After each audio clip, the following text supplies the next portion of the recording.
bedah itu kan kita dapat kasus posisi nih.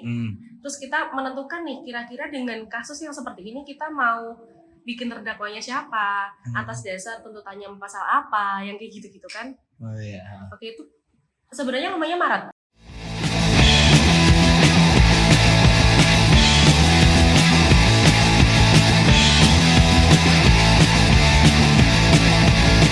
Di KPS tadi itu kan ada pelatihan dan juga ada lomba ini. Nah, lomba ini tadi tuh lombanya itu pernah mengikuti lomba apa aja? Kan dari 2017 itu pernah mengikuti lomba apa aja? Ya, pertama tuh ya dari 2017 ya. Itu ada Piala Konservasi 4. Itu yang ngadain UNES juga. UNES juga. Terus ada lagi dari MK ya.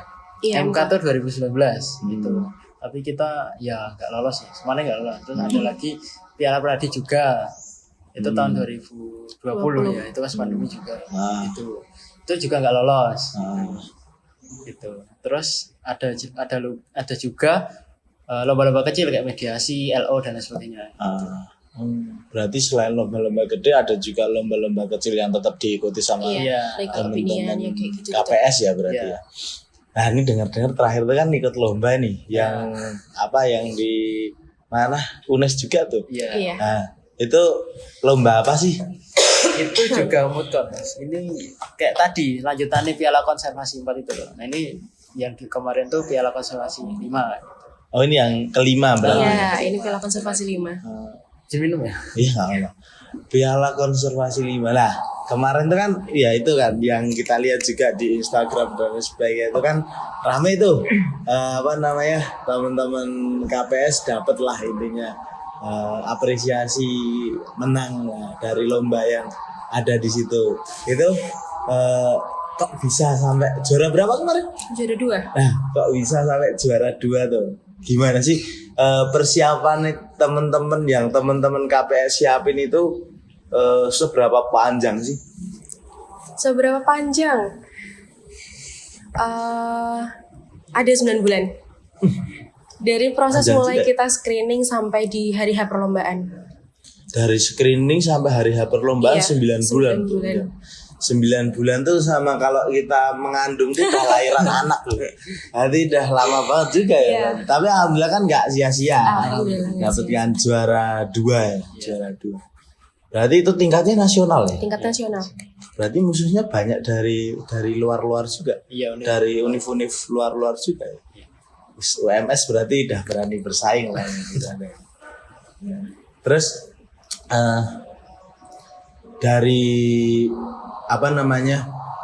ada pesan-pesan nggak buat temen-temen, intinya kan di sini kan dari teman-teman KPS nih, dari teman-teman KPS mau menyampaikan kenapa sih kok kita harus kita harus join KPS, itu kenapa? Kalau yang tak tangkap kan tadi relate banget sebenarnya sama apa yang kita dapat, praktisi yang kita dapat nanti ke depannya harus gimana sebagai pelatihan lah ya.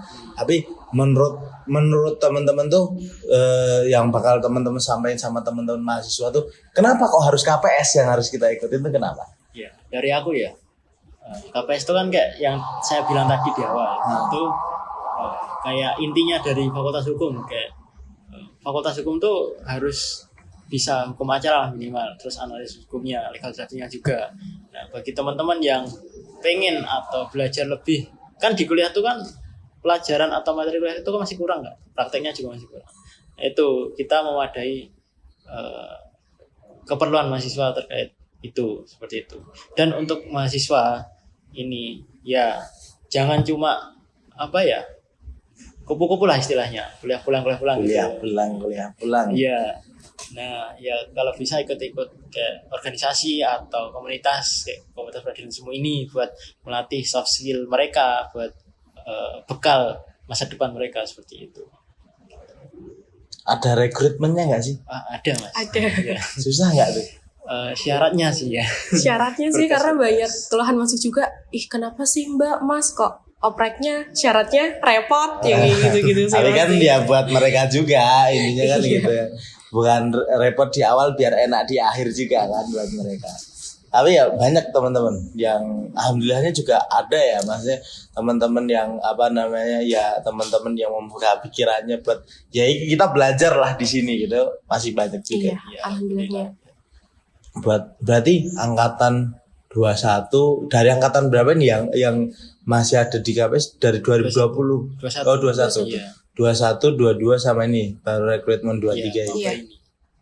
ini. Targetnya ada target atau ya ngalir aja gitu.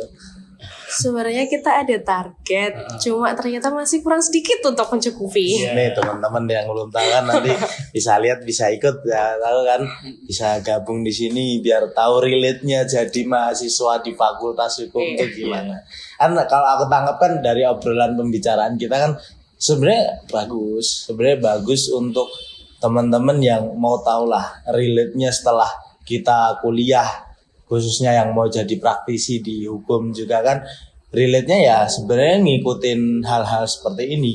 Percuma kan kayak kuliah tapi kuliah pulang terus atau kuliahnya aja nggak serius gitu kan, sama aja gitu loh. Maksudnya mending kan ikut komunitas yang udah ada di sini yang bisa dikembangkan.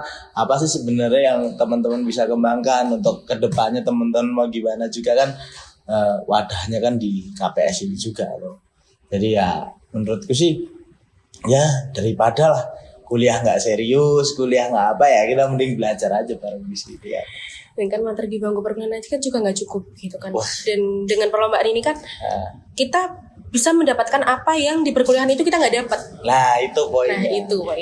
Jadi Jadi ada networking juga sama praktisi yang lain kayak dari jaksa, dari polisi, dari hakim kayak gitu kan, kita juga ada kenalan untuk kemarin ngebantu bikin berkasnya. berarti ada juga maksudnya yang digait dari praktisi yang udah ada di luar juga ada. Ada. Berarti pelatihannya juga dari mereka yang langsung ya. Oke, mungkin ada yang mau disampaikan buat teman-teman lagi, ayo join KPS atau apa? Apa? Gantian. Apa aku nih yang ngomong?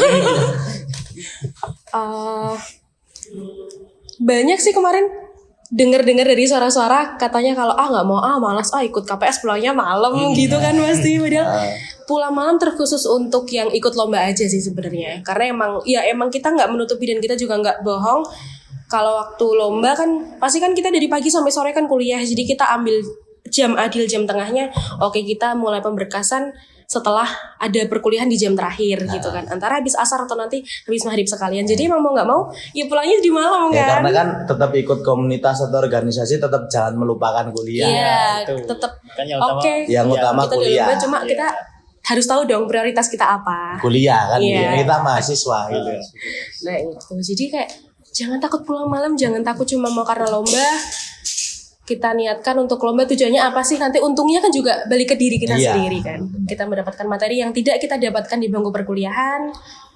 Dan alhamdulillahnya kan juga setiap kita lomba dapat dukungan penuh dari pihak kampus ya. Alhamdulillah. Dari pihak fakultas, iya. Dari Itu support dukungannya dari luar, besar, dari iya. dalam kampus juga banyak ya, alhamdulillah. Iya. Itu sih jadi kayak mari ikut. Mari kita, ikut. dan kita kan cuma komunitas ya, nggak kayak terstrukturnya nggak banget gitu loh.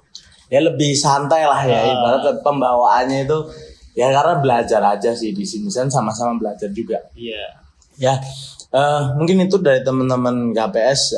Ya buat teman-teman semuanya yang nonton, bisa salah satu wadah yang ada di Fakultas Hukum tuh ada namanya dari KPS, Komunitas Peradilan Semu Storia Contraria Association yang ada di Fakultas Hukum Universitas Muhammadiyah Surakarta. Nah, itu tadilah pembahasannya apa sih KPS dan apa sih yang udah pernah diraih sama KPS. Ternyata yang setelah kita ulik itu banyak sekali.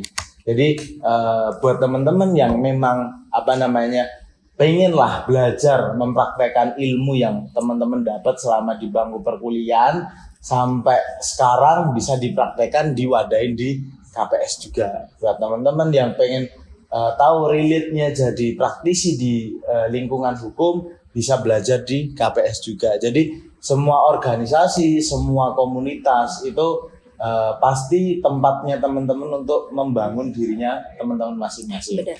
Ya kan? Benar kan? Jadi dari aku cukup, dari teman-teman cukup. Oke, dari teman-teman cukup, dari aku pribadi cukup. Jangan lupa nanti tetap menyaksikan episode-episode yang bakalan lanjut di podcast kesejahteraan mahasiswa yang melingkupi di seluruh mahasiswa Fakultas Hukum. Ada apa aja sih di Fakultas Hukum? Nanti kita lihat di episode selanjutnya. Terima kasih. Wassalamualaikum warahmatullahi wabarakatuh.